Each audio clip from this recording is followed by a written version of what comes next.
individunya, yaitu upaya memandu refleksi pelaksanaan kurikulum satuan pendidikan yang berpusat pada peningkatan kualitas pembelajaran. Jadi nanti intinya kita mengarahkan pada kualitas pembelajarannya, entah siswanya ataukah kepada gurunya, seperti itu. Maka untuk target perilaku pilihan kepala sekolah di sini ada dua, harusnya tiga, tapi saya ambil hanya dua, yaitu terkait tentang memandu refleksi mendalam termasuk membicarakan umpan balik dari warga sekolah secara terbuka. Dalam hal ini adalah guru dan TENDI. Kemudian yang kedua adalah menunjukkan keterlibatan warga sekolah dalam refleksi pelaksanaan kurikulum.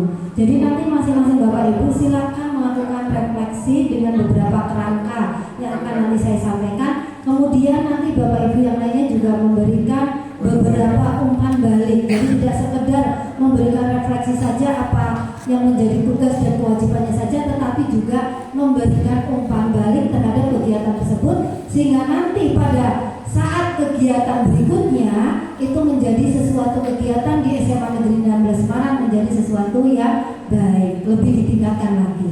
Yang sudah baik ya lebih baik lagi, sedangkan yang belum baik akan menjadi lebih baik. Intinya seperti itu, karena ini juga untuk semuanya. Jadi tidak hanya sebagai formalitas saja, tapi di sini mari kita bareng-bareng, ada pengawas, mari kita sama-sama untuk merefleksikan kegiatan-kegiatan yang telah dilaksanakan, kemudian seperti apa nanti ke depannya, seperti itu. Kemudian yang berikutnya nanti saya tidak usah menyampaikan kurikulum itu seperti apa, yang jelas bahwa kurikulum itu merupakan roh dari sebuah sekolah. Jadi apapun kegiatan dari sebuah sekolah, kita sebelum melaksanakannya harus pertama kali sudah membuat yang namanya KOSP. Itu sebagai buku panduan di dalam melaksanakan semua program-program kegiatan yang ada di sekolah. Nah, di sini nanti di dalam kerangkanya yaitu bahwa SMA Negeri 16 Semarang itu masih tetap menggunakan kurikulum merdeka, ya, baik kelas 10, 11 dan 12. Maka kerangka atau struktur dari kurikulum itu sendiri adalah nanti akan dikupas terkait tentang kegiatan intrakurikuler, kokurikuler, dan ekstrakurikuler. Tetapi nanti tercermin di dalam beberapa program kegiatan kurikulum itu sendiri. Nah, untuk kegiatan intrakurikuler itu yaitu terkait dengan kegiatan belajar mengajar yang sering kita lakukan, yang Bapak Ibu lakukan di dalam kelas seperti itu. Kemudian untuk kegiatan kokurikuler, di sini ada pembelajaran berbasis proses yang nantinya berbasis proyek, yang nantinya yaitu kegiatan di luar KBM itu sendiri. Sedangkan yang berikutnya kegiatan ekstrakurikuler yaitu kegiatan terkait tentang pengembangan bakat dan minat siswa, seperti itu. Nah, itu juga mengarahnya semuanya ke kualitas pembelajaran. Tapi sebelum masuk kepada program sekolah yaitu program kurikulum, maka kita melihat dulu raport pendidikan SMA Negeri 16 Semarang. Dan alhamdulillah pada minggu yang lalu raport pendidikan di tahun 2025 ini sudah keluar. Dan di sini sudah tergambar, di sini ada ada tiga tahun yang kami sandingkan supaya ada perbandingannya. Kita di tahun 2025 ini seperti apa? Nah, yang pertama yaitu dari kemampuan literasi, ya. Jadi yang warna biru itu adalah 2023, kemudian yang warna coklat ini 2024, kemudian 2025 ini adalah yang batangnya adalah terang yaitu 2025. Jadi setiap semua kegiatan apapun bentuknya, kita selalu mengacu kepada raport pendidikan, raport SMA Negeri 16 Semarang khususnya. Ya, inilah cerminan dari SMA Negeri 16 Semarang, rapotnya seperti apa kita. Ya, pada 2023 ini kemampuan literasinya itu mengalami kenaikannya itu di 2024. Ternyata di 2025 juga mengalami penurunan seperti ini. Kemudian kemampuan numerasinya juga sama. Di 2024 itu banyak sekali kalau kita lihat itu mengalami peningkatan. Tapi di 2025 ini mengalami penurunan. Tapi tidak usah kita merasa risau. Kita tetap harus bisa membenahi diri kita. Karena dalam rapor pendidikan itu yang mengisi itu tidak hanya Bapak Ibu guru saja, tapi siswanya yang menilai sebuah sekolah itu seperti apa, pelayanan kita itu seperti apa. termasuk gurunya dinilai oleh siswa-siswa kita ya. Kemudian yang berikutnya lagi yaitu refleksi dan perbaikan pembelajaran oleh guru. Ini juga sama ya. 2025 itu ternyata itu mengalami penurunan juga. Kepemimpinan institusional, iklim keamanan satuan pendidikan, iklim keamanan gender, kemudian lagi iklim kebinekaan, iklim inklusivitas, partisipasi warga satuan pendidikan, dan proporsi pemanfaatan sumber daya sekolah untuk peningkatan mutu. Jadi intinya kalau kita mengambil simpulan bahwa ternyata 3 tahun kita sandingkan, yaitu dari 2023, 2024, 2025, ternyata yang paling tertinggi itu di 2024 ya, di 2024 seperti itu. Nah sekarang kita tinggal bertanya-tanya 2025 itu ada apa. Tapi yang jelas adalah bahwa semua kegiatan ya, kegiatan di 2024, ini 2024 ya, karena kita nanti refleksinya 2024 semester dasar tahun pelajaran 2024-2025. Maka rapor pendidikan yang digunakan adalah di tahun 2023. Kemudian di 2025 ini kegiatan, maka mengacunya pada rapor pendidikan di 2024. Nah nanti yang 2025 ini kegiatannya adalah di 2026, gitu. Paham ya di sini ya? Oke. Sekarang yang berikutnya tentang ini rapor pendidikan lagi masih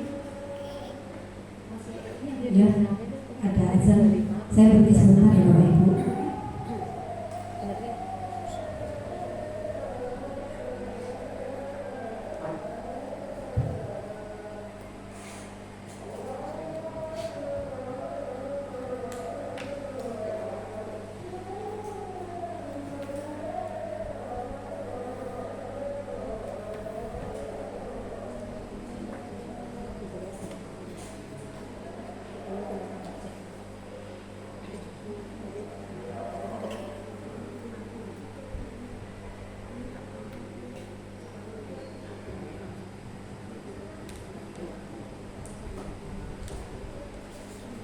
Bukan, saya lanjutkan lagi ya.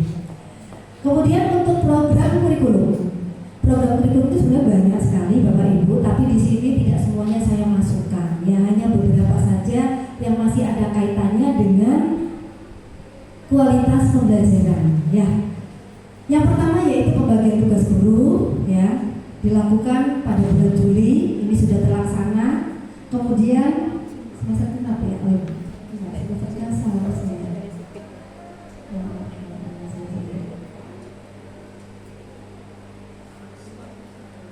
Maaf, ini judulnya ini bukan semester genap ya, tapi ini semester gasal tahun pelajaran 2024-2025. Pembagian tugas guru di bulan Juli telah terlaksana ya. Di sana telah dibagi beberapa hal terkait tentang beban pengajar guru yang ada di SMA Negeri 16 Semarang. Walaupun saya tahu beban mengajar Bapak Ibu guru itu rata-rata itu banyak yang 30 jam ke atas ya. Sehingga terkait tentang beberapa guru yang pensiun dan salah satunya juga ada yang almarhum, maka sesuai dengan apa yang menjadi kebijakan dari Provinsi Jawa Tengah dan juga Jatim, maka memaksimalkan guru yang ada. Kemudian yang berikutnya adalah penyusunan KOSP. Ini bulan Juli sudah terlaksana ya. Ketika dalam pelaksanaannya juga butuh proses, karena kita juga menghadirkan yang namanya TPMPS, kemudian mengkaji, menggali rapor pendidikan, mencari kelemahan, kelebihan, mencari yang kurang yang mana yang dijadikan sebagai prioritas di dalam kegiatan pada tahun berikutnya. Kemudian yang berikutnya adalah kegiatan belajar mengajar. Dalam kegiatan belajar mengajar, seorang guru harus melakukan 4 tahap, yaitu perencanaan, pelaksanaan, evaluasi, dan tindak lanjut. Ketika melaksanakan sebuah perencanaan, maka semua guru pun harus membuat rancangan pembelajaran. Apa yang harus disiapkan? Berupa perangkat-perangkat pembelajaran seperti ATP, TP, RPP, silabus, rincian minggu efektif, kaldik, dan sebagainya. Itu semua harus disiapkan oleh Bapak Ibu guru semuanya sebelum masuk ke kelas. Kemudian tahap pelaksanaan. Tahap pelaksanaan Bapak Ibu guru sudah siap untuk melaksanakan di hadapan siswa-siswa. Nah, karena kita menggunakan kurikulum merdeka, maka pembelajaran yang dipakai adalah pembelajaran diferensiasi, ya, dengan combine dengan gerakan sekolah menyenangkan. Karena di dalamnya pun juga sama. Nah, di sinilah nanti kita merefleksikan diri. Apakah benar-benar semua Bapak Ibu guru setelah melaksanakan atau belum? Kemudian yang berikutnya, Bapak Ibu juga melakukan penilaian kepada siswa-siswa kita. Seberapa jauh mereka telah menguasai materi yang ada, yang telah diajarkan oleh Bapak Ibu semuanya. Setelah itu, Bapak Ibu melakukan tindak lanjut. Tindak lanjut ini berupa program perbaikan dan pengayaan. Jika nilainya masih di bawah KKTP, perlu adanya perbaikan. Tetapi jika ada peningkatan, maka perlu adanya pengayaan. Bisa dilakukan secara klasikal ataupun secara individual. Kemudian setelah itu, karena kita melakukan kurikulum merdeka, menerapkan kurikulum merdeka di SMA Negeri 16 Semarang, maka P5 ini tetap kita laksanakan. Setiap semester kita laksanakan satu tema untuk kegiatan P5 ini baik kelas 10, 11, dan 12. Kemudian yang berikutnya yaitu kegiatan literasi. Kegiatan literasi pun juga kita laksanakan di awal pembelajaran sebelum pembelajaran dimulai, yaitu pada pukul 7. Dan di sini nanti koordinatornya adalah Bu Yuni. Kemudian untuk yang GSM adalah Bu Anis.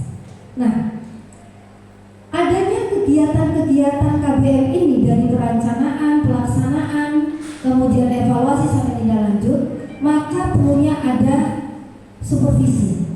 Dalam hal ini dalam rangka untuk meningkatkan kegiatan-kegiatan pembelajaran menjadi lebih baik lagi, lebih unggul lagi. Guru-gurunya ketika mengajar lebih profesional lagi sebagai umpan balik perbaikan di dalam pembelajaran. Maka terbentuklah yang namanya supervisor. Yang ketuanya nanti adalah Pak Sugiharto. Di sana nanti Bapak Ibu melakukan refleksi, temuan-temuan dari apa yang disupervisi di dalam kelas. Apakah Bapak Ibu guru benar-benar sudah menerapkan pembelajaran diferensiasi dengan indikator penerapan tentang disiplin positif. Nah, nanti kita akan kupas bersama-sama terkait refleksi tersebut. Kemudian yang berikutnya yaitu program Adiwiyata. Nah, program Adiwiyata ini adalah membentuk semua warga SMA Negeri 16 Semarang menjadi atau memiliki perilaku ramah lingkungan hidup. Sehingga program Adiwiyata ini juga menunjang di dalam meningkatkan kualitas pembelajaran. Sekolah yang aman, bersih, nyaman akan mampu meningkatkan siswa-siswanya menjadi belajar lebih tenang. Kemudian sekolah sehat, ini pun juga sama menunjang, yaitu dari kegiatan dalam upaya meningkatkan kualitas pembelajaran. Nah, di sini nanti ada Bu Sumiati sebagai koordinator sekolah sehat. Sedangkan untuk Adiwiyata yaitu Bapak Ulin. Kemudian kegiatan yang berikutnya adalah asesmen. Beberapa asesmen telah dilakukan dan semuanya sudah terlaksana, yaitu mulai dari AMBK, kemudian asesmen tengah semester, asesmen akhir semester ganjil, kelas 10, 11, dan 12. Ini pun juga sudah dilaksanakan yang nanti dibantu oleh timnya Pak Sunarto, Wakakurikulum. Dan hal ini yang memegang tanggung jawab yaitu terkait dengan asesmen adalah Bapak Anton. Kemudian home visit, dan ada beberapa kegiatan BK yang mampu meningkatkan kualitas pembelajaran siswa-siswa kita. Dalam hal ini koordinatornya adalah BK. Nah, ini beberapa program kerja kurikulum di tahun 2024-2025 di semester dasar. Walaupun ada beberapa, misalnya workshop kita sudah melaksanakannya, tapi tidak saya cantumkan di sini memang. Kemudian untuk yang berikutnya, ini gambaran saja untuk yang semester genap terkait tentang kegiatan program kurikulum dari bulan Januari sampai nanti bulan Juli. Dan ini tidak saya paparkan karena kita akan melaksanakan refleksinya hanya di semester dasar di tahun 2024-2025 saja. Kemudian prestasi SMA Negeri 16 Semarang yang pernah diraih, ya, walaupun di sini ada kekurangan, tapi pasti ada keunggulan di SMA Negeri 16 Semarang. Kemudian ini sebagai bukti dukung dokumentasi dari berbagai kegiatan yang pernah kita lakukan, dari mulai rapat dinas pembagian tugas kerja, penyusunan kurikulum review dan revisi, KOSP, workshop peningkatan kompetensi guru, kemudian rapat koordinasi waka, kemudian literasi, kemudian kegiatan home visit, kemudian kegiatan literasi, kemudian proyek pelajaran Pancasila, kemudian supervisi, kemudian asesmen tengah semester. Ini merupakan bukti-bukti kegiatan kita, ujian praktik, kemudian ujian sekolah atau asesmen sumatif akhir jenjang, kemudian asesmen bakat minat, pendampingan SNBP, kemudian pembiasaan anak Indonesia hebat yang merupakan program juga dari sekolah kita di tahun 2025. Mulai dari yang pertama yaitu bangun pagi, kemudian beribadah, kemudian berolahraga, kemudian makan sehat bergizi, kemudian gemar belajar, bermasyarakat, kemudian tidur cepat, berbagai praktik baik, walk cleaning day, kemudian tanaman pohon, kemudian pelatihan pembuatan sabun, itu yang bagian dari program Adiata, pelatihan pembuatan sistem filtrasi air dan sebagainya. Ini sebagian kecil saja, 35% yang saya masukkan dokumentasinya di sini, dan masih banyak lagi kegiatan-kegiatan lainnya yang belum tercover di sini. Tapi untuk mengingat, untuk menghemat waktu, dalam hal ini mari kita sama-sama untuk melakukan refleksi terkait kegiatan yang ada di semester dasar di tahun pelajaran 2024-2025. Nanti ketika menyampaikan refleksi, tolong disampaikan yang pertama adalah pengalamannya, peristiwanya bagaimana, kemudian faktualnya, contoh di lapangannya, kemudian setelah itu adalah yang ketiga apa? Tantangannya bagaimana. Pasti setiap kegiatan itu pasti memiliki tantangan, dan tantangannya seperti apa dan bagaimana mengatasinya. Dan yang terakhir adalah bagaimana solusi serta rencana tindak lanjut ke depan sehingga menjadi prioritas program untuk di SMA Negeri 16 Semarang. Itu dari saya terkait awal di dalam kegiatan refleksi pengelolaan kurikulum tahun pelajaran 2024-2025 di semester dasar ini. Sedangkan untuk pending tetap masih ada yang menunjang atau mendukung kegiatan kita, yaitu terkait tentang apa? Penatausahaan ijazah dan persuratan, seperti itu. Terima kasih sebelumnya.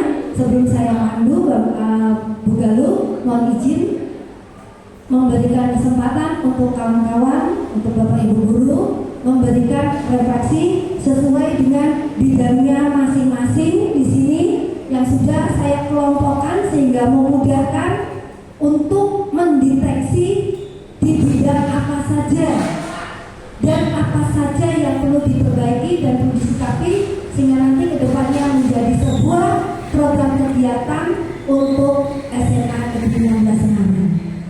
Itu saja. Yang pertama kami beri kesempatan dari perpustakaan dulu, yaitu Bu Eti. Kami persilakan.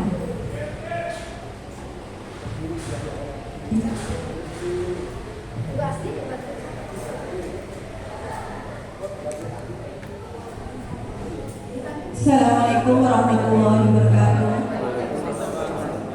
Ibu Galuh yang saya hormati, Ibu Kepala Sekolah yang saya hormati, serta rekan-rekan semuanya yang saya cintai.